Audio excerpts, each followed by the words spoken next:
Альва хөгжил дэвшил бүртгэл хэмжилт дүн шинжилгээнээс эхэлдэг. Улс орны хөгжилч ялгаагүй. Хэмжиж чадвал хянаж чадна. Хянаж чадвал удирдах чадна. Удирдах чадвал хөгжүүлж чадна.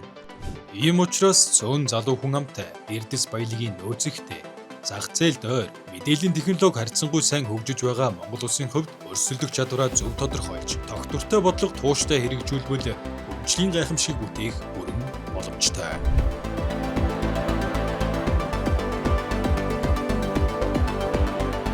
Өрсөлдөх чадвар. Сайн байцгаана уу? Дэлхийд өрсөлдөх Монгол урайтай өрсөлдөх чадварын нэвтрүүлгийн ээлж дугаар эхлэхэд энэ хөө бэлэн боллоо. Өнөөдөр би та бүхэнд одоо маш сонирхолтой зочныг урьж авчирсан байгаа.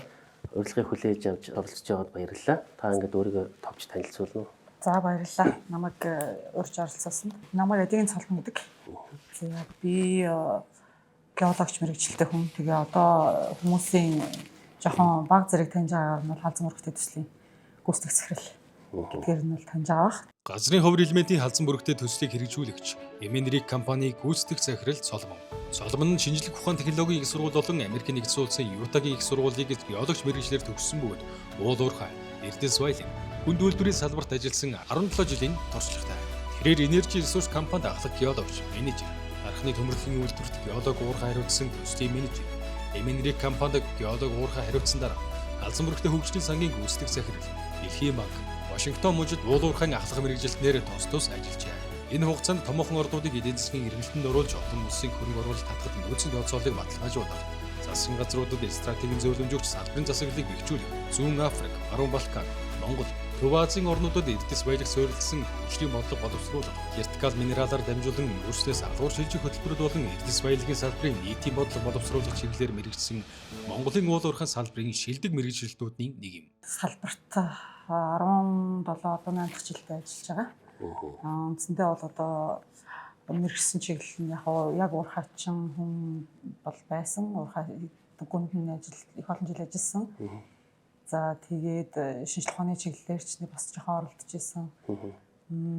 Судлаа шинжилгээний ажил хийгээд ганц нэг мэргэжлээ хөдөлгүүлж исэн юм байгаа. За салбарын засаглалын асуудлаар олон улсын байгууллагууд Дэлхийн банкнд бас их төвхтэй орнуудаар Зүүн Африкийн төвхтэй орнуудаар бас ажиллаж исэн. Салбарын засаглалыг бэхжүүлэх асуудлаа, нийгмийн асуудлуудыг шийдэх гэх юм уу те. Энэ юугаар одоо стратегийн зөвлөгөө өгөх, санхүүжилт олох, тэмцээн үзүүлэх гэдэг хэлбэрүүдээр ажиллаж исэн.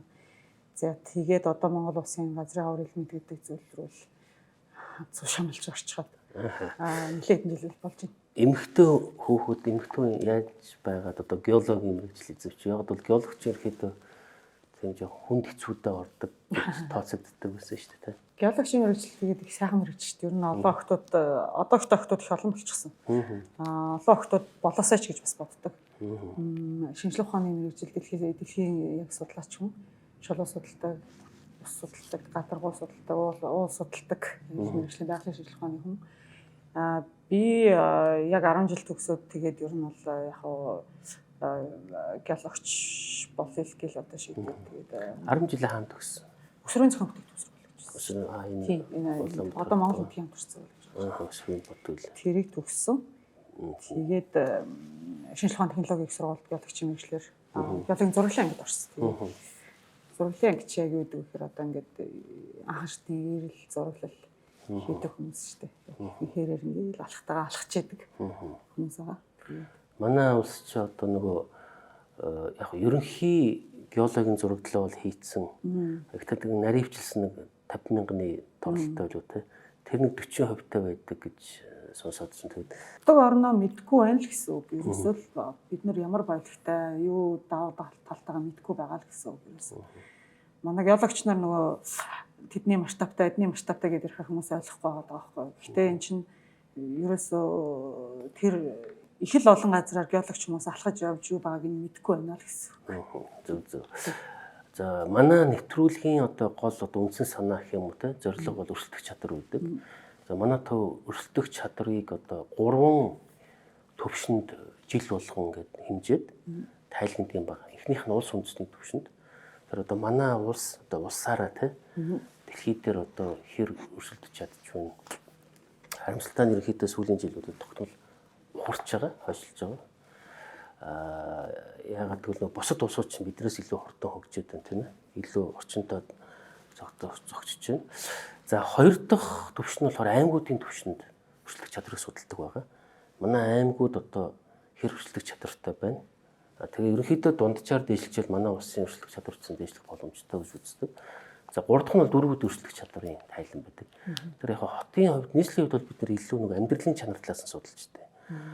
Аймагуд дээр бол илүү одоо эдийн засаг төсөв талаас нь судалдаг. Улс үндэсний түвшинд болохоор илүү энэ бид нар дэлхийд дээр хөрөнгө оруулалтын төлөв өрсөлдөж байна тийм ээ. Тэгэхээр илүү ингээд гадны хүний нүдээр алхахаар харахыг хичээдэг ийм судалгааны байгууллага байгаа. Тэгээд яг хоо манай энэ улс үндэсний өршлөх чадрыг өөд татж байгаа нэг хэдхэн салбар үүдгийг нэг нь бол геологийн салбар байгаа. Яагаад гэвэл нөгөө гадаадны хөрөнгө оруулалтыг маш их татаж чаддаг байсан нэг хэсэг. Тэгээд тэрүүгээр дамжуулаад манай уул уурхай салбар бол ерөн олон улсад бас нэлийн боломжийн өршлөх чадвартай болчихлоо шүү дээ. Тийм. Жишээлбэл 15 жилийн өмнө бид нар одоо хятадыг гуйж юмаа зардаг гэсэн бол одоо бие биенээ гуйгаадах шаардлагагүй болж байна. Яагаад гэвэл манай нүүрс зис гэсэн одоо экспортын бүтээгдэхүүнүүд эдийн зах зээл дээр нэлийн тийм хүчтэй болцсон.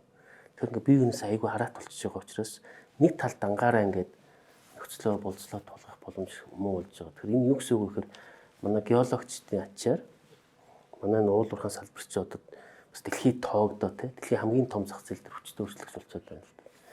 Тэгээ ийм учраас таны бас зориуд урьж авчирч байгаа юм. Гэхдээ сүүлийн үед геологийн салбар манай өөрөө нөгөө нэг эдийн засгийн мотор байх чадвар алдчихад байна л да. Тэгээд та салбарын хүний хувьд одоо энийг ямар учир шалтгаантай гэж харж байна? Монгол улсад геологийн салбар 1900 бараг анхны мэргэжил 1930-аад онд бэлтгэгдсэн. Уул уурхай салбартайгаа чадсуу штэ тий. Азар хөв тавилангаар тэр мундаг хүмүүсээс хичээл намын дуу сонсч байлаа. Анхны хүмүүсийн шавнар мундаг геологч нараас хичээл сонсож төгсөж байлаа. Цаг үеийнхаа өөрчлөгдөд идэг тухайн үед намайг төгсөж явах 2009 онд геологийн салбар гадны хөрөнгө оруулалт, оюутлогын уурхай хэллэг хэмтчлэнгээр одоо энержи ресурс хэлж ирсэн тий. Том уурхайнуудыг хөдөлгөх тэр нэг цикл явж ирсэн болохоор их л бахархдаг одоо тэр цикл рүү орчихсон байсан. За яг таны саяны хэлдгээр яг одооны байдал бол эн чинь нөгөө ганцхан Монголын зүйл биш л дээ. Одоо геологийн салбарын юу унах гэхээсээ илүү нөгөө resource nationalism гэж ярьдаг штэ тий. Баялагын одоо үнцэрхэг үзэл энэ дэлхийд даяар л явагдаж байгаа зүйл. Тэгээ тэрний давлгаа Монголд явж байгаа юу гэвэл явж байгаа. Гэхдээ тэр одоо баялагын үнцэрхэг зүйл гэдэг маань яг геологийн салбарт шууд холбоотой юм уу, холбоогүй юм уу гэдэг чинь сонирхолтой асуудал болчихж байгаа шүү дээ. Улс орныг судлах, шинжлэх энэ агуулга бол байж л байх ёстой.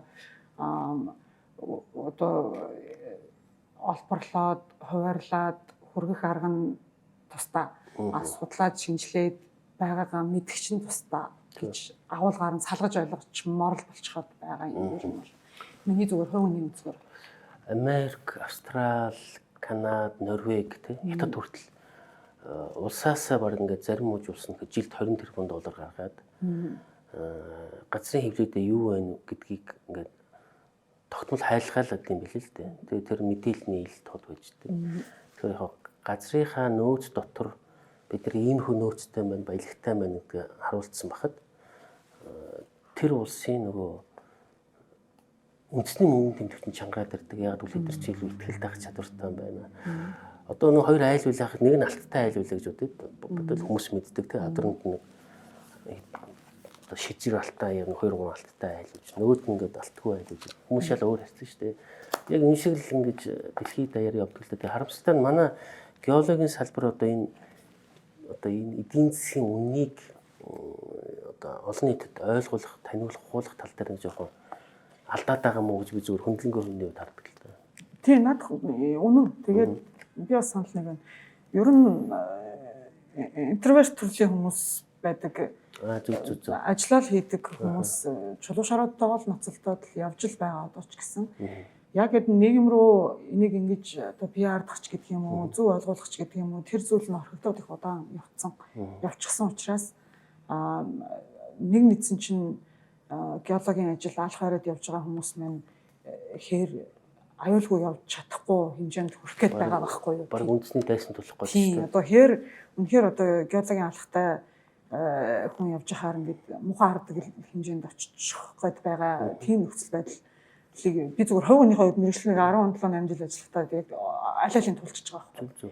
Одоо намайг жоохон байхад би хасагтай ахны нуруугаар зөндөл геологи ажил хийгээд явдаг байсан. Хантаашир хасагтай ахнаар ингээ гоолтойгоор тэгээд ингээ явж байхад бол геологч хүмүүстэй аз жаргалтай баяр хөөртэй уулздаг. Геологи анги дээр хоолунд аваад хүрээд ирдэг. Дундаа хон гаргаад идчихдэг. Ингээд хоорондоо уусдаг. Нэг хүн хотоос ирсэн, нэг хүн орон нутгатаа байсан. Ингээд соёлын одоо солилцоо явагддаг зөв штэ тий. Гэвч нөгөө тэр нийгмийн агуулгаараа тийм бас нэг дагуулгаараа тийм байсан. Тэр анги чинь ингээд майхан бараад хичнээн сар жилтэндээ байна штэ тий. Гэвч нөгөө талаасаа болохоор одоо миний ажлын дунд үед ингээд би яваад үзэхээр геологийн ангиуд дээр хурж ирээд газар нутг өгөхгүй шүү. Бид нарыг хөдөлж байгаа гэж байхгүй шүү гэдэг юм уу. Шууд тийм их тийм хүчтэй ярианууд солигдож яригддаг болоод эхэлчихсэн байна. Тэгээ судалгаа шинжилгээний ажил хийж байгаа хүмүүс тэр хүрчлэн одоо ажлаа сайн тайлбарлаж яваагүй юм бас юм. Төр засгаас танаас дэмжлэг юм хамгаалт байдгүй. Ягаад гэвэл энэ сүүлийн 10 жил ч улсын төсөв маш их томрлоо шүү дээ. Бүтэн ч томрлоо. Тэнийг одоо гол их үүсрэл одоо тэр 97 оны ашигт мөлтмөлийн хууль боломж юм байсан те геологийн салбарт маш их боломж нээж өгсөн. Эний инерцэд яваад байна л да. Одоо тэр инерц нь дуусч байна. Тэр дараагийнх руу орох хэрэгтэй гэтэл одоо шинээр хөрөнгө оруулалт татахын оронд байгаа хөрөнгө оруулагч нартай хамгаалж чадахгүй байх шиг л байна л да. Одоо манай мэргэжлийн хүмүүс ч яриад байгаа, ер нь манай сайд нар ч яриад байгаа. Энэ үндсэндээ бол одоо зөвлөлт холбоот улс гэж Монголын хамтарсан экспедицүүд 1990 оноос өмнө явсан геологийн мэдээлэл дээр илрүүлж хойш нь 97 оны хуулийн тэр боломжуудыг нээсэн хөрөнгө оруулалтын боломжуудыг нээсэн байсан тэр тогтолцоон дээр л хөдөлж чадсан анхны хэдэн урхаанууд нь ажиллаад өнөөгийн эдийн засгийг хичээгээд яваад байгаа гэж харагдаад байгаа байхгүй. Одоо энэ ширчүүч суларч байна. Энэ сулраад эхэлж байна. Дараагийн том реформ хэрэгтэй. Дахиж нэг юм бүтэн реформ хийж ингэж нөгөө нэг эрэл хайгуулын ажлыг ихсгэх, геологийн мэдээлэл ажилд цуглуулах ажлыг нэмэгдүүлэх тий. Тэгээд чанарыг сайжруулах. Зүгээр ингээд бас шинэ ордууд нэмэрэн штэ тий. Тэгээд тэрийгээ гол нь иргэдтэй зөв ойлгох. Энэ чинь өнөө маргааш ухах гэдэг зүйл биш. Юу тайгаа мэдэх чинь үндэсний дархлаа гэж одоо би хувь хүндээ хараад байгаа. Тий. Одоо ингээд нэг 20-30 жилийн дараа энэ дэлхийн хөдөлмөрийн зах зээл шал өөр болох гэдэг юм л да. Хиймэл оюуны нөлөөгөөр ер нь маш олон мэргэжил устж үгүй болно тий. За одоо Монгол залуучуудаа гадагшаа гараад одоо программист информатик хийдэг гэсэн бол тэд нар одоо маш олноор ажилгүй болж байна. Ягаад гэвэл хиймэл оюухан чи ямар ч хүнээс илүү код бичиж эхэлчихлээ тий. Тэгээ одоо биеийн хүчний ажил одоо хэр удаан хийх юм хэцүү. Ер нь тэгээд автоматжуулалт маш хүчтэй явж байна дэлхийд даяар. Тэр аль хоор нөгөө хүнийг ингээд юу гэмдэ булчингийн ашиглахын оронд илүү ингээд техник технологи ашигладаг болчиход байна л да. Тэгэхээр манай залуучууд 20-30 жилийн дараа одоо Монголд уг нь сайхан амьдраад ажил хөдөлмөртэй байхын тулд уг нь бид нар одоо байгаа энэ ордуудаа ашиглалтанд оруулаад за тэгээд эрдэнэт шивэ ойдлогоочууд 20-30 жилийн дараа юунд дуусна шүү дээ. Нөгөө оргил үеийн дуусах учраас энийг ингээд нөхөх хэмжээний төсөлгүүл болчих гээд байгаа юм л да. Тийм аюул. Олон жилийн хөдөлмөр одоо сая хэллээ шүү дээ. 80 оноос хойшоо өнөөдөр чинь 2026 он хүртэл явж байж 46 жил Эрдэнэт төлөөр ажиллаж байгаа шүү дээ. Яг л тийм байна.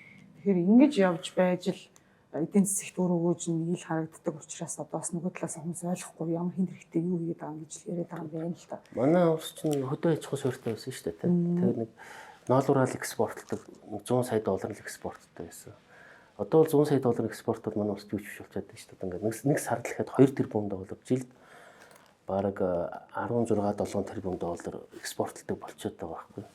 Тэгэхээр энэ том өсрөнгөө хөгжлийг гаргаснаас ард түмнээс ойлгуулж чадаагүй л баг шиг байгаа юм л да. Эрдэнэт төлөвлөлтөөр энэ цаг одоо мод аж ахуйгаар дан Монгол улс яваад байсан юм уу үгүй. уулуурхаар бүх цаг үед байсан. Тэрс Эрдэнэ төлөвлөр гэдэг уулын Баатар улдур чинь бүх цаг үед л бидний хамгийн хүнд хэцүү 90 он нөгөө төлөвлөсөн төлөвлөгөөтэй тэмцэх гэж ярьж за тэгээд би ч одоос яг тэр үеийн хүн биш л дээ. Тэгээд яг хаа миний л одоо ойлгож байгаагаар одоо ингээд зөвлөлт холбоот тусаас ингээд хараатай тэгээд ингээд жоохон татаас мутаас авчдаг байсан. Тэр үе байхгүй болсон. Өөрөө өөртөө бие даах энэ хэцүү цаг үед Эрдэнэ төлөвлөр чинь лаваад гарч ирсэн нуран дээр яг зогсохгүй ажиллаж байсан газар шүү дээ. Дангаар өсөл. Эрдэнэтэй үед бол тэр үед маш их татаас авдаг гэсэн. Харин тэр үед яаж давж орсон гэж миний хувийн бодол шүү. Илүү бид нар иргэдтэй нөгөө улаан паспорт өгөөд иргэд маань өөрсдөө ганцхан яваатай тэр бас их нөлөө болсон гэж боддог юм л да. За энэ яг одоо саяхан юу болоод өнгөрлөө л да нөгөө Давосын дэлхийн эдийн засгийн чуулга уулзалт гэдэгтэй адилхан сая Далианд Хятадын одоо эдийн засгийн форум гэх юм л да боллоо. Манай ерхий сайд очсон байлээ. Тэгээд бас энэ одоо шинэ төрлийн батарей одоо эрчим хүчний шилжилт гэж яриад байгаа тийм. Илүү нүүрс шатааж тог дулаан гаргаж авдгаа болоод илүү нар салхи. За батарей ийшээ явъя гэдэг. Ер нь Хятад өөрсдөө тийм бодлогоо зарлцлаа л да. Бид нар одоо аль хоор нүүрснээс татгалзнаа. Илүү одоо шинэ эрчим хүчний эрүү илүү орно. Ийшээ бид нар маш их хөрөнгө оруулалт татна. Гадагшаач хөрөнгө оруулалт хийнэ гэдгээ зарлалаа л да.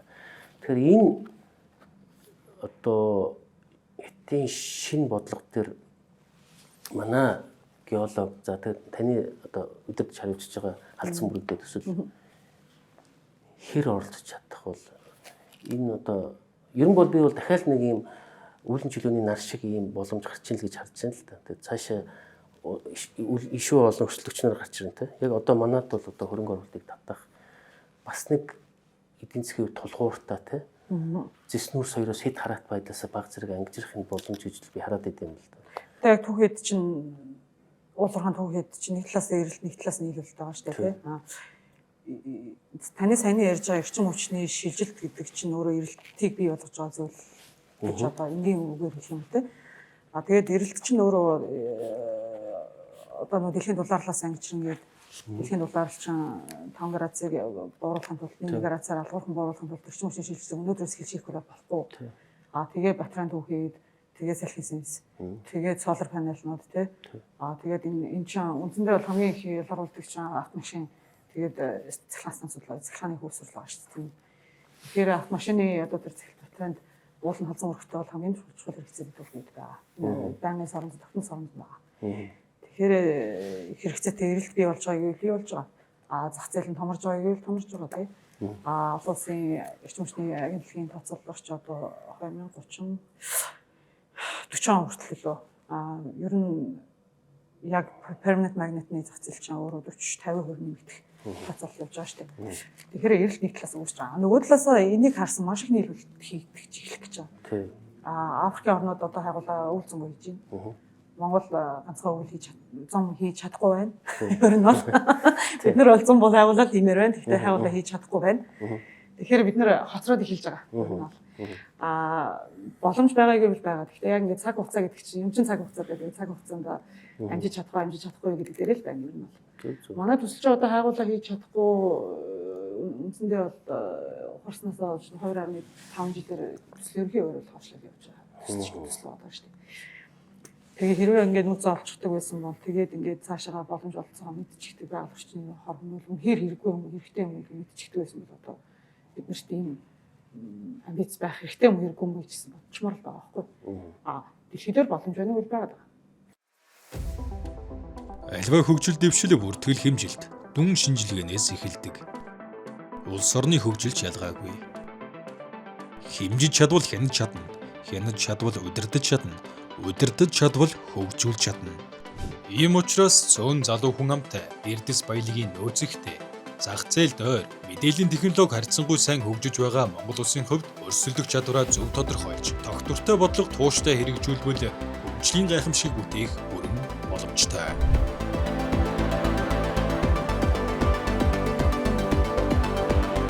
Өрсөлдөх чадвар. Сая 2020 сая ч явахтай одоо хагас жилийн 2025 оны 12 сарын 31-нд Улсын хурл тогтоол баталсан л да. Эх 5 жил ингэж хөгжүүлье. Тэгээ сая хэдхэн хоногийн өмнө 27 оны хөгжлийн төлөвлөгөө гэж баталсан их хурл дээр. Тэрэн дээр яадаг вэ гэхээр Монгол улсын өрсөлдөх чадрыг сайжруулъя. Одоо ингээ урагшлуулъя. Одоо сүүлийн 10 жил ингээ байнга урагчлаа. Одоо урагшлуулъя. Тэр урагшлуулах гол одоо хэрэгсэл нь хамгийн бодиттой хэрэгсэл нь гадаадын шууд хөрөнгө оруулалт гэж үзсэн л дээ. Тэгэхээр танаа төсөл ингээ цаашаа хэрвээ амжилттай яваад одоо дараагийнхаа үе шат руу орох юм бол тий. Одоо зөвхөн хайгуулынхаа үе шатанд яваад байгаа юм байна шүү дээ.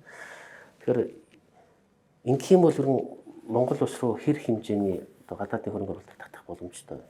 Одоо яг бусад төслүүдийг би бодож үзэг байна. Эсвэл газрын хор хэлмэд гэдэг. Ер нь газрын хор хэлмэд гэдэг салбараар ярих юм бол одоо бид нар бас л 80 онд л хийгдсэн судалгаа шинжилгээний ажил дээр л ажиллаад байгаа байхгүй. Тэр үед лазар болтчихсон цөөхөн 6 ордог шүү дээ. Энэс хойш газрын хор хэлмэдийг одоо нөгөө бусад төрлийн агш мэлмэлтэй хольж ярьсан ойлгомжгүй байдал нийгэмд ингэж талцлал үүсгэсэн байдлаас болоод байгууллагын ажил нь одоо флагшип төсөл шүү дээ манай чинь тийм урдаа барьж байгаа ганц төсөл. Тэгэхээр жишг төсөл. Тэгэхээр жишг төсөл маань урагшаага явахгүйгээс болоод манай газрын хаврын салбарт тэр чигээр ерөнхийдөө яг ингээд одоо зогсолтонд орж ийн тэгээд сүултээ одоо ийм амбиц байхгүй дээрэл тулхал байлгүй. Ер нь бол урт дунд хугацааны бодлогын хөтөлбөрүүдэд бол өндөр технологийн түүхий эзтэй байна, ийм амбицтай байна гэдэг нь хэвээрээ байгаад л байгаа шүү дээ. Тийм засгийн газрын бодлогын баримт шүү. Одоо бол бүр тодорхой зайгаа тоожулсан байгаа юм. Одоо жил 4 тэрбум долларын хөрөнгө оруулалт татчихна гэж үзэж байгаа юм байна л да. Яг ихэнх нь оюу толгой байгаа. Тэгэхээр ингээ оюу толгой үйл ажиллагааны чигдрээд хөрөнгө оруулалтын урсгал нь тасархаар тэрийг нөх хэмжээний хөрөнгө оруулалт хэрэгтэй. Боломжтой л гэж харагдаж байгаа шүү дээ. Одоо манай төсөл хайгуул нь урьдчилан тэзүүний тооцоололоор бол 1.5 тэрбум долларын хөрөнгө оруулалтыг татах боломжтой. Зөвхөн халзан хэрэгтэй. Тэгээд цаана 6 орд байна. Тэгэхээр бараг нэгээр ингээд үзэхэд нэг дор хаяж 8-аас тий 10 тэрбум доллар хүрэх боломжтой. Мэдээж одоо хэмжээний хувьд янз бүр л орд байгаа. Гэхдээ ямар ч гэсэн 4 тэрбумын олон хүчих боломж харагдчихлаа. Энэ Хятад улс газрын хор хэлмэдийн нийлүүлэлтийн 70-80% ингээд атгадаг гэж ярьдаг. Одоо муухай үгээр хэлэх юм. Ерхийдээ хяндаг. Тэр дотроо энэ өвөр Монгол 80% хяндаг гэсэн нэг юм яддаг. Тэгэхээр манайх нөө геологийн тогтцоо хувьд төстэй юм байдгүй. Нэг район ч гэдэг юм дүүрэлтэр байх юм байна. Тийм тэрийг үндэсний геологийн албаа бас нэлээд бодож судалдаг юм байна. Тэрнээ манайд бас ижил хэмжээний олох боломж байгаа. Тийм Баяогийн орд чинь төмрийн өдрийн орд ер нь төмөр олборлдог байсан орд. Тэгээд тэндээс газрын хор хэлмэдүүд нь хам байдлаар агуулгдсан юм байна гэж би өөртөө ойлгосон. Тэгэхээр манайд бас төмрийн өдрийн ордуудаа ч гэсэн тэгж нэг үзэх хэрэгтэй юм байгаа. Дангаараа геологийн тогтцоороо газрын хор дангаараа ч байж наалзан мөртэй шиг тий. Ямар нэг өөр ашигтмалтай хамт байдаггүй. Дангаар газрын хурд байж байгаа юм ордууд ч байна.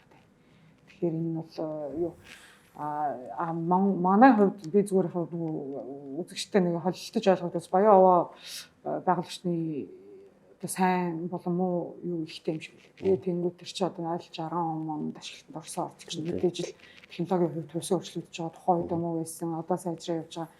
Бидний хатадаар дуус чинь тийм муу юм одоо байгуулагчид тор хөнөөлтийн байлгаад идэх ч орон биш маш хатуу хуйлтай дүрм журамтай. Тийм муу юмыг байлгаад идэх ч орон биш шүү дээ. Тэрнтэй ингээд манайхыг болоод манайхыг яг ижил төрлийн орд юм шиг одоо бас төсөөл үүсгээд байдаг нэг юм. Хоёр танхтагч гүн боловсруулалт хийгээч үгүй ч одоогор тодорхойгүй байна. Яг ижил төрлийн арга хэрэглэхгүй л орд.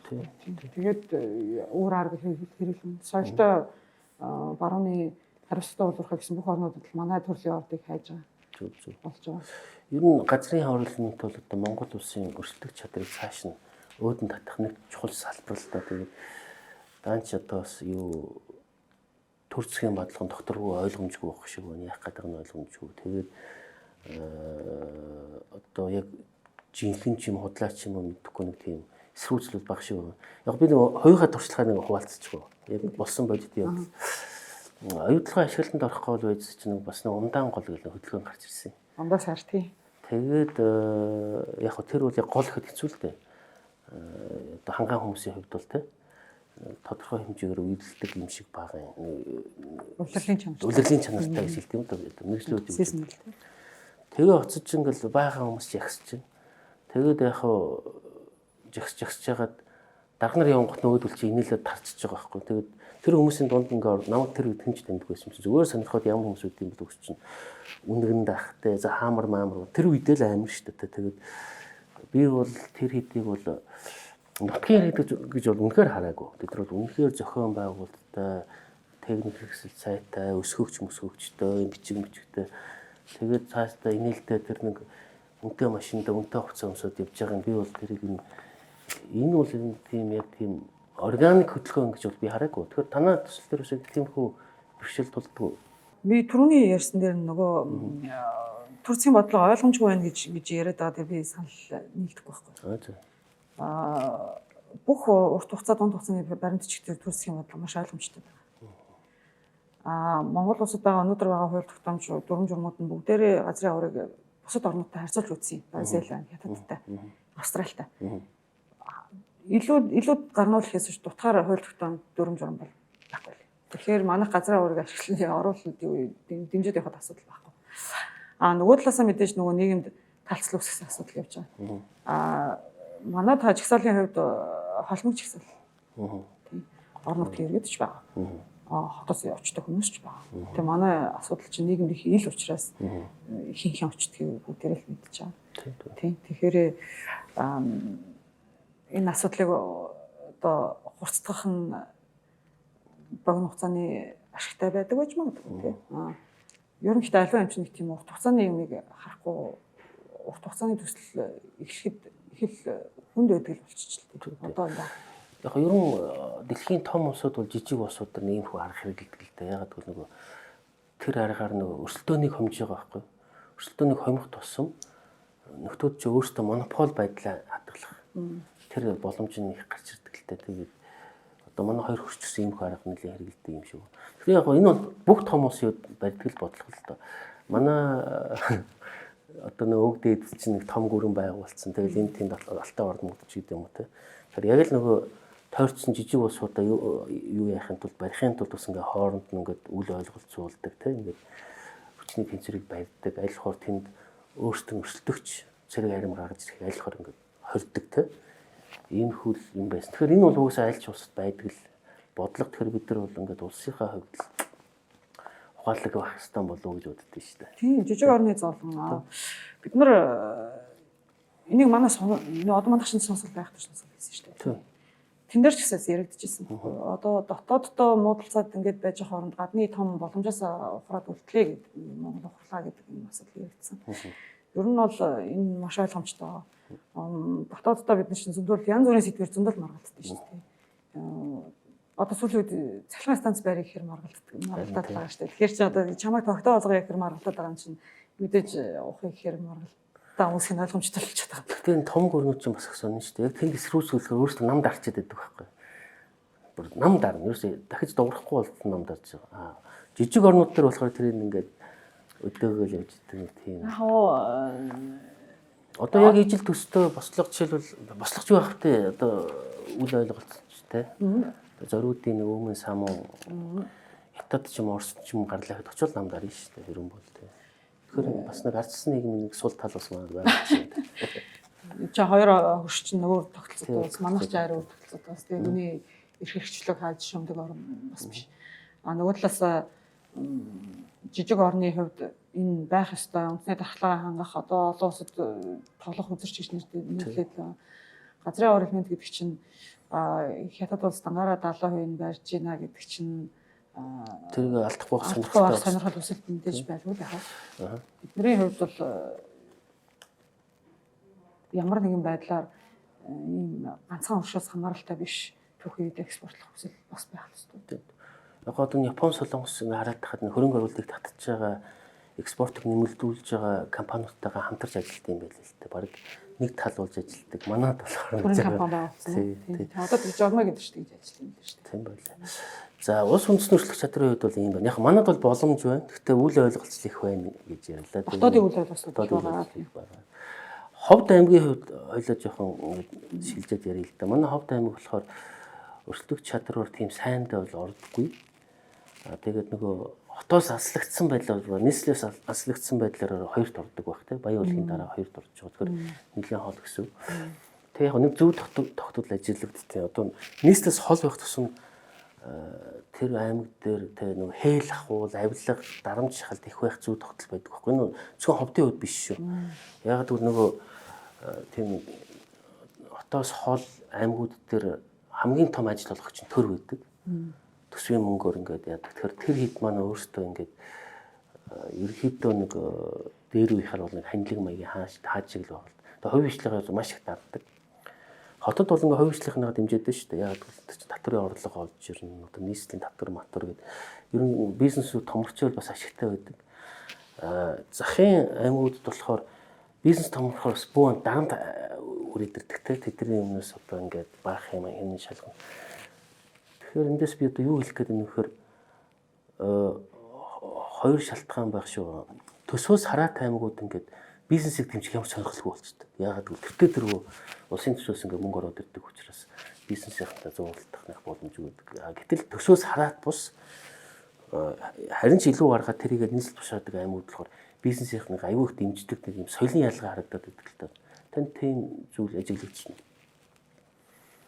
Одоо ховд аймгийн ховдод үйл ажиллагаа явуулж байгаа аж ахуйн нэгжийн хувьд би гайгүй ер нь гайгүй л боломжтой түүхтэй нийгмийн асуудалтай учраас нийгмийн одоо эсрэг үйлчлэх юм талцлага бодолтой болохоор хэцүү. Эдийн засгийн агуулгын бүгд болгоод байдаг. Байгаль орчны юм ойлгох байлждаг. Тэгээд байгаль орчны юм яг өнөөдөр үүссэн юм уу гэхээр үүсэв. Зүгээр л болгоомжлуулаад хийрхэл яваад байгаа. Хөшөөт юу хэр явж байгаа вэ? Хөшөөт явахаа сая би яг энэ дээр энийг сонирхолтой юм ярих хэрэгтэй байсан юм. Ховд аймгийн хувьд ингээд нөгөө за мэдээж мал аж ахуй тэгээ газар тариалан юм тийм тийм. Тэгээ мэдээж түр өөрөө том ажиллах өгч. Уулуурхайн хувьд хөшөөтийн урхаа чинь жишээ төсөл ховд аймгийн. Тэгээ хөшөөтийн урхаа сая одоо нүүрсний унаад оны өмнө штэ. Бүгд нам хятад тусч нүүрс ахгүй гэдэг. Одоо миний ойлгосноор тийм зүйл болоод яхад ховд аймгийн төсөв бол их л өндөрч хэлж байлээ. Ер нь одоо нөгөө нэг нүүрснээ шилжих just transition гэдэг програм штэ. Тэгээд нүүрснээ шилжих тэгээд орлуулах юм байхгүй бол ямар айхтар юмд унах вэ гэдэг тэр юуны одоо жижиг миний хувьд ховдод бол яг болсон. Тэгээд анхны тохиол яг өгч. Тэнгүүд хов дараагийнх нь юм нь юу вэ гэхээр газар тариалан мал аж ахуй хоёр тухайн иргэнээ одоо өөрийг нь ингээд мэдээж амжиргааг нь тэтгээд байдаг боловч яг улс орны эдийн засгийг нэмээд өөрийнх нь амжиргаанаас даваад хүүхдийнх нь одоо нийгмийн хамгаалал цалин тэтгэмжтгүүлж чадахгүй салбарууд л яваад байгаа байхгүй. Тэгэхээр тэр зүйл нь юу байсан гэхээр уулуурхайн байсан байгаад байсан гэсэн чимээг үйл ажиллаад байсан. Бид нар чинь нэг хэлэлт хийсэн чинь бүтгэлтэй байна. Юм чулуугаар хараад урхацрал байгаад байна. Хэд ч н одоо яг хүн болгоны хэлээд байгаа нь бас буруу ш. Бид нар ингээд мал аж ахуйгаа хийгээд молоо сайхан амьдарч байна. Яг өөрийнхөө амжиргааг бол авч яваад байгаа. Зөв. Гэхдээ нөгөө нэг давж ингэж эдийн засаг тэгж нийгмийн халамж хамгаалал руу орж чадахгүй байна ш. Зөв. Яг ер нь Монгол улс үндэсний даяар ингээд аваад үзэхээр малчин өрхийн нэг жилийн орлого 16 сая төгрөг юм байна. Тэгэхээр $5,000 л байна. Тэгэхээр ховд нэг ялгаагүй байх л та. Тэр тоо яг адилхан. Хол учраас бас илүү нөгөө хот руу мах шүүгээ зарж чадахгүй учраас бас жоохон тоо гэж юм байна. Гэтэ ховдод давуу тал байгаа. Эцсэнгүү нь Азийн хөгжлийн банк эдгээр ингээд хөрөнгө оруулаад этайхан замтай болгоцсон гэж би сонссон тийм. Тэгээд 2-3 бомбтой гэж сонссон тийм. Тэгээд бусад аймагуудыг бол бас том давуу тал байгаа юм. Одоо бомбтгүй замгүй аймагуд зөндөө байгаа шүү дээ. Тэр энэ давуу талаа ашиглаад уг нь дараагийнхаа төлөвлөлт рүү орж ирэх зүгээр л юм да тийм. Баялаг байгаа. Яг энэ элсдийн ерөнхий шалгалт ч гэдэг юм эсвэл одоо нутаг нутгийнхан ингээд доктор мастер хамгаалсан зэрэгүүдийг харахаар ховд ус тийм хойгор ордгоо ер нь бол нийлээ оюунлагтай ордог аймаг л да. Тийм байх тийм. Ер нь оюуны чадвар сайтай. Тэгсэн мөртлөө ингээд дараагийнхаа үе шат руу одоо аймгийнхаа өрсөлдөх чадрыг сайжруулах тал дээр л үн анхаармаар санагдаад байгаа юм л. Тэгээд танах болохоор нэг бодит жишээ байна шүү дээ тийм ээ. Ер нь одоо бол ингээд уулуурхаатай. За заавал уулуурхаатай биш юм ахэд хөрөнгө оруулалтыг татчихсан аймаг л өрсөлдөх чадвар цойлж гараад байгаа л та.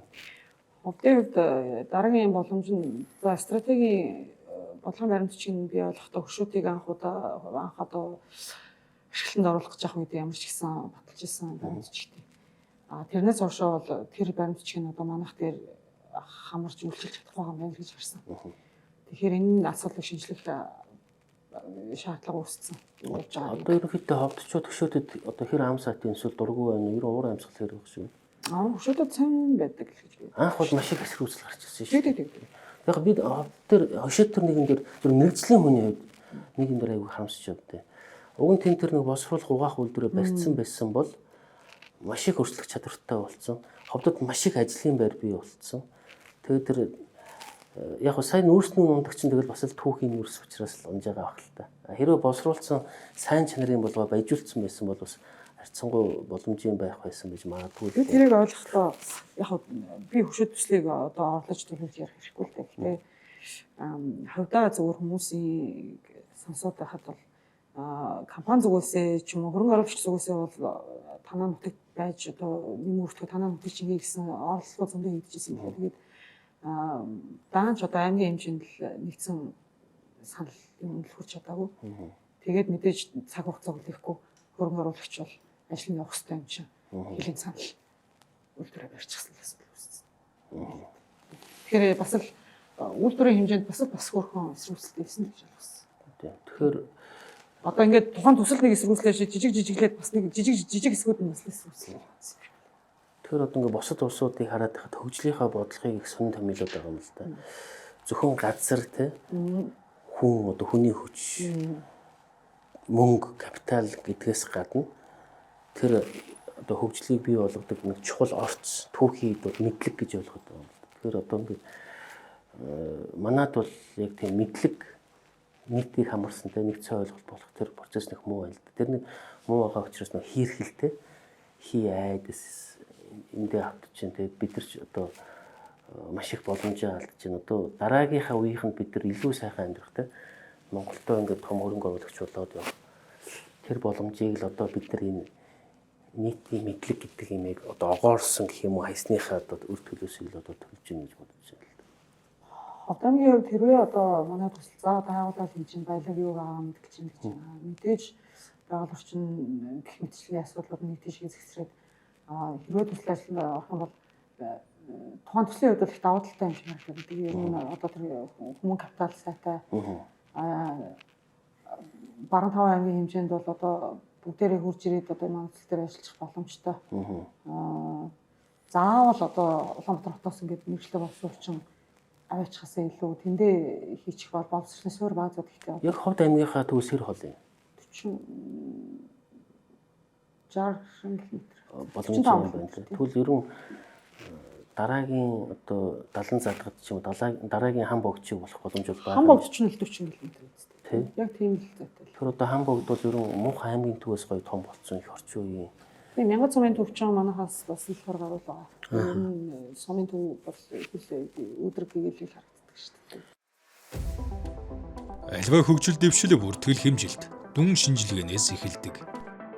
Улс орны хөгжилч ялгаагүй. Хэмжиж чадвал хянаж чадна. Хянаж чадвал удирдах чадна. Удирдах чадвал хөгжүүлж чадна. Ийм учраас цөөн залуу хүн амтай эрдэс баялагын нөөцөгтэй зах зээл дээр мэдээллийн технологи харьцангуй сайн хөгжиж байгаа Монгол улсын хувьд өрсөлдөх чадвараа зөв тодорхойлж, тогтвортой бодлого тууштай хэрэгжүүлбэл хөгжлийн гайхамшиг бүтээх бүрэн боломжтой.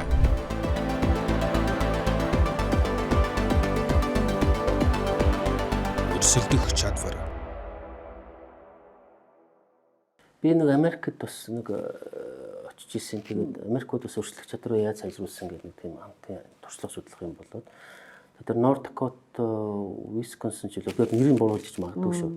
Нэг дөрвөн ерөнхийлөгчийн хадтай зургуулсан. North Dakota тий. Тэр хоёр мууж асар их нүүрстэй байсан юм байна. Тэр нүүрсээр зарж амьдэрдэг.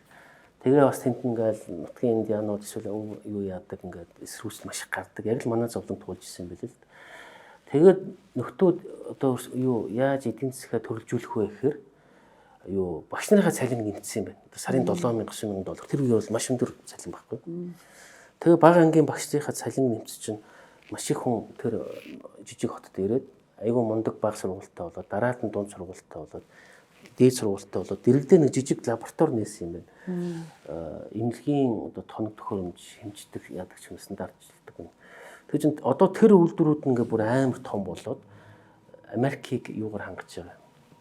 Тэр сүүлийн үеийн эмнэлгийн тоног төхөөрөмжөөр хангадаг болсон юм билээ л дээ. Тэгэхээр энэ нэг уулуурхаан төслөөс ингээ зөв хувиргаж чадах юм бол мэдлэгийг татаж чадах юм бол ингээ маш хурдан ингээ хэлээ явцдаг тийм жишг байдаг юм байл л дээ. Тэр мууч чинь бас жоохон хүүтэнтэй зам муутай яг нэг аялал жуулчлалаар явах гэж чадаагүй нэг тийм төстэй санагдсан.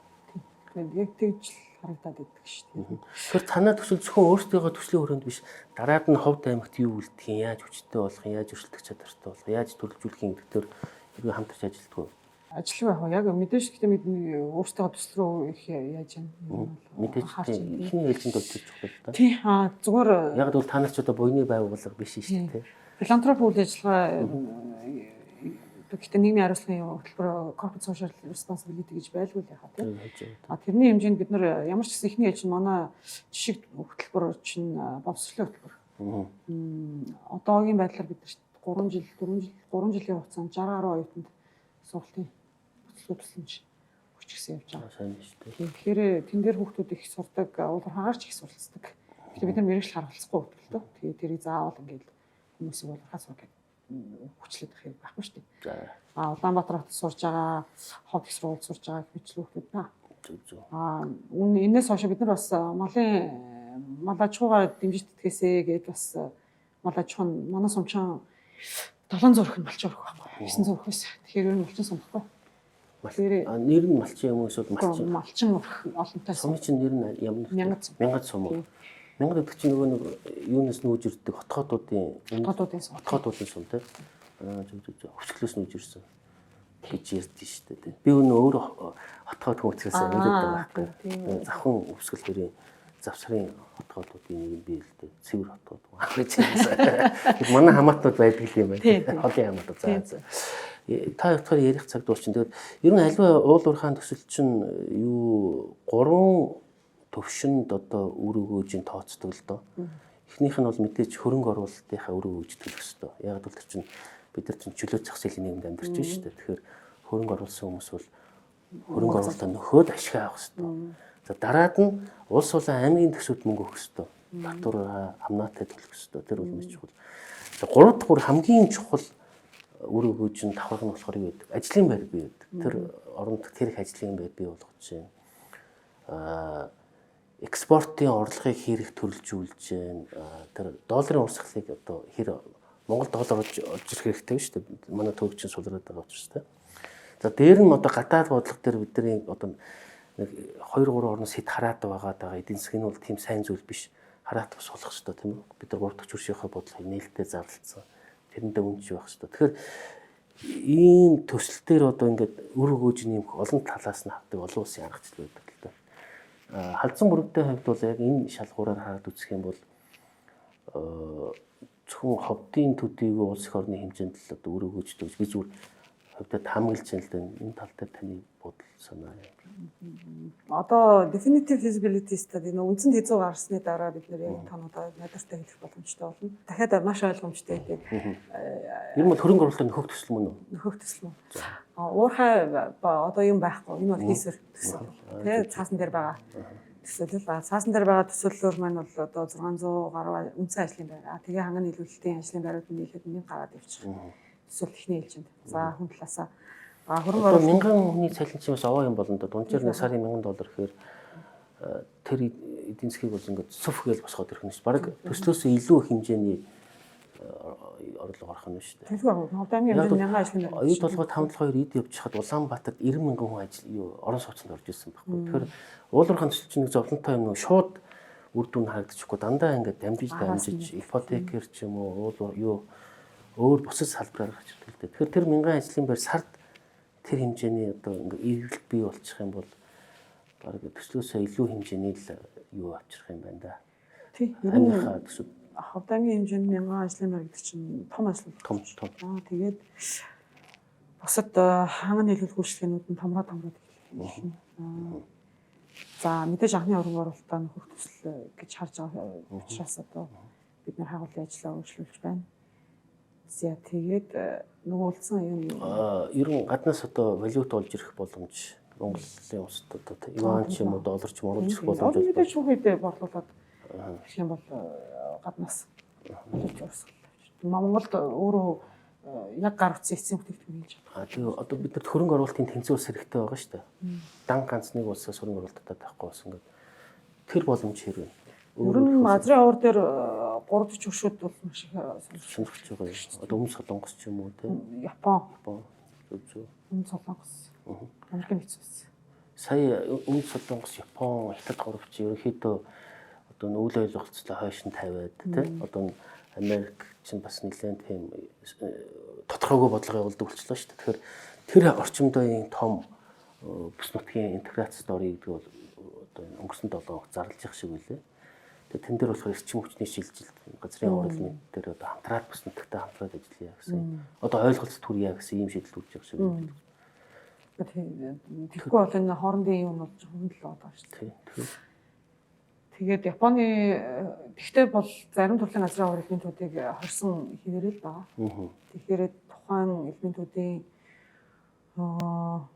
дээрх боломж өөр нийлүүлэгч гарч ирэх боломж нь бол нэмэгдэж харагдаж байна. Одоо танах үнэхээр үйлдвэрлэлд орлоо гэхэд юу онгоцоор хийх боломж юу?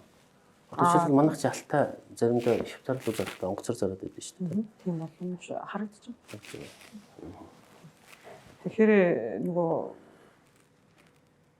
юунаас тээврээс хараад байдлаас олох боломжтой.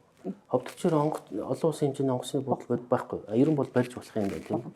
Тэгэх юм бол зөвхөн юу биш одоо уулуурхаа биш мах жимс ингээд ер нь нэг бодтын дорнод ховд хоёрт нэг том олон улсын ацааны онгоцны бодол барьж ийсаа. Тэгэх юм бол бид нар цаашаа Казах, Узбек хэдэртэй нөгөө алим жимс эндээс махаа авсараад орон жимс оруулж ирээд маш том боломж гарна гэж боддог. Санахаар 2021 оны хавцад яг тиймэрээ яригдчихсэн. Ховдын онгоцны бодлыг олон улсын статустай болгох гэсэн. Одоо жуулчд Монгол руу яагаад ирэхгүй нөхөр Улаанбаатараас айгаад байгаа байхгүй. Онгоцны бодол дээр буучаад Улаанбаатарын төв Жишид бод руугаа явахгүй нэг талдаа 3-4 цаг. Буцаад 3-4 цаг. Тэр гадны жуулчдад бол цаг бол алтай байгаа те. Аль хоорны байгалийн сайханд нэг цаг жисэн байхыг бодож л ингээд төгжрэлт хамаг цаг авчдаг. Хэрвээ ховдод олон улсын онгоцны бодол барьчвал тэнд буугаад ингээд явал аль жуулчлал хөгжих боломж хэрэг байгаа вэ? Хөвгний хувьд харахад маш их өргөн боломжтой юм шиг. Одоо ангийн жуулчлалууд их гэдэг юм шиг байлээ. За мэдээж байхын сайхныг харах чааж жуулчлалууд гэдэг. Алтай таан богд гээд баяр хийвэл дамжчаад ховдоор яваад гээд ингээд тусгаж байгаа юм. Одоо энэ Өмнөд Азийн баян орнууд чинь 100 болохоор 40-50 градус болоо зүгээр одоо сэрүүний орнууд одоо жоох даарч үзэх гэж явдаг юм. Температурын хувьд ч гэсэн их бүр цоо шин зах зээл бий болж штэ. Температурын хувьд ч гэсэн одоо Улаанбаатараас арай дулах мэдээ. Улаанбаатар чинь хуучин чи хүмүүс нөө халуун оронд очиж халууцах гэж амардаг байсан бол одоо халуун ороноос бүр хит халуун сухтаад даах гэж амардаг болж байна л. Тэгэхээр боломж байгаа л. Тийм. Ховдын хувьд бол айтайхан сайхан цаг ууртай боломж их байгаа хаа. За одоо ярины төгсгөлдөө ирээ тэгээд танд одоо ялангуяа ховдчуудад мянган сумынханд те хандж хэлэх үү байж болно. Эсвэл би асуугаасаа гэж бодсон гэж асуугаагүй. Тэ хариулчмаар хэлчмээр зүйлүүд танд энэ үлдэх хэсгийг танд өгөөд тэгээд мэдрэлгээд байна. Олон ясны хэлгийн нутаг хавдчуудаа ямар ч гэсэн одоо наадам өтөх гэж баярын төргий урьдчилаад халдсан мөрөгтэй төслийн тухайд асуудлууд нийгэмд тодорхой таслуудыг үүсгэж байгаад бас хөлсөлөж өчөх ёстой. Бидний хувьд бол Монголын баялаг, ховдын баялагийг ямар хэмжээтэй байна, ямар боломж байна гэдгийг судалж явж байгаа судлаач хүмүүс гэдгийг мянгатчууд сайн мэдж байгаа. Тэгэхээр энийг бол ойлгож байгаа. Тэгэхээр хамтын хэлцээр төрж болохгүй гэж байхгүй. Бидний хувьд хүлээцтэй, төвчээртэй ойлголцсон, сонсон, хүлээж аавн тий. Зэрэгцээ оршин, соёл, өв уламжлал, зам заншил, амьдралын аж ахуй бүгдийг нь зэрэгцээ оршин. Тэгээд ингээд аз жаргалтай сайн сайхан цаг ирнэ гэж бодож байна. Тэгэхээр энгийн одоо миний ойлголтоор хэлэх юм бол Ховд аймаг маань өрсөлдөх чадвартай болоод иргэдийн хүчрхэг, бизнес нь хүчрхэг те. Тэгээ Монгол улс дотроо бас нэлээд тийм нөлөө бүхий одоо төсвөөс авдгүй, төсөвд өгдөг. Тэгээ бас Тэр боломжтой том хөрөнгө оруулалтыг татсан том бүс нутаг болоосаа гэсэн юм ерөөлөөр нэвтрүүлгээ дуусгая да. За баярлалаа. За их мөндөд үзэгчтэй дэлхийд өрсөлдөх Монгол урайтай энэ удаагийн нэвтрүүлэг өөр өндөрлөж байна. Тэгээ та бүхэн таалагдсан байх гэж найдаж байна. Альва хөгжил дэвшил бүртгэл хэмжилт дүн шинжилгээнээс эхэлдэг. Улс орны хөгжилч ялгаагүй. Хэмжиж чадвал хянаж чадна. Хянаж чадвал удирдах чадна. Удирдах чадвал хөгжүүлж чадна. Ийм учраас цөөн залуу хүн амтай эрдэс баялагын нөөцөгтэй зах зээл дойр мэдээллийн технологи харьцангуй сайн хөгжиж байгаа Монгол улсын хувьд өрсөлдөх чадвараа зөв тодорхойлж, тогтвортой бодлого тууштай хэрэгжүүлбэл хөгжлийн гайхамшиг бүтээх бүрэн боломжтой.